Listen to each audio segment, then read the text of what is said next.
Welcome to History at Home, bringing the museum to you. I'm Sarah Byers. Stamford Green is a 1.5-hectare triangle of land designated for the use of the community. It's located in Stanford Center, a community of Niagara Falls.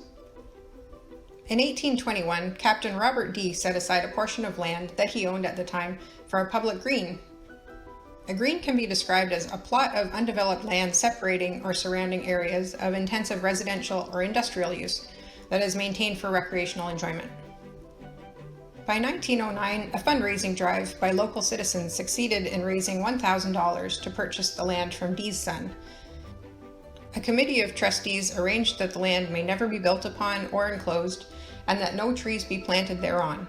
Today, this is said to be the only surviving public green in Canada. Bordered by St. Paul Avenue, Portage Road, and Stamford Green Drive, the land is now maintained as a park by the city of Niagara Falls. The Stamford Green has been host to a variety of activities: sports including baseball, tennis, and lawn bowling, fairs, carnivals, and festivals including St. John's Anglican Church Strawberry Festival and Stanford Center Volunteer Firemen's Association Carnival, which ran for over 60 years at the site. Improvements occurred over the years. A flagpole helped the community express national pride and mark solemn occasions. When St. Paul Avenue was paved, the green was graded and the grass was reseeded. The local horticultural society created gardens to help memorialize individuals lost in the First and Second World Wars. Stanford Center, the area in which the green resides, includes many early homes and buildings, some sharing a history of service to travelers on the portage route, functioning as a mercantile or an inn. One such location is the Alexander Robinson House on the west side of the green, dating to the early 1800s and designated for its historical and architectural value in 1981. This is the site of the first store opened by a merchant in Stamford and was later a place for tourists to stay. Another is the home of the before-mentioned Captain D, located just north of the green on Portage Road.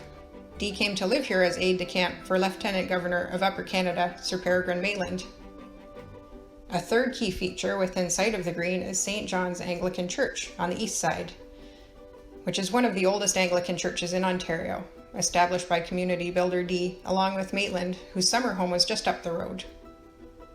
Stamford Green was watched over until 2015 by a large white oak tree that lived for centuries on the corner of Portage Road and Carman Street. The tree stood silent witness to the occasions and developments detailed, and much more, as countless people traveled along the ancient portage route for trade or perhaps marched toward one of Niagara's many battlefields. This is the land of the Anishinaabe, Haudenosaunee, and Chinootan people, and has been since time immemorial. These projectile points dating from about 3,000 to 8,000 years old, and a Butler's Rangers military belt plate from early European colonist activity were found in the 1950s not too far from the Stamford Green, on property then owned by Chilton Mewburn.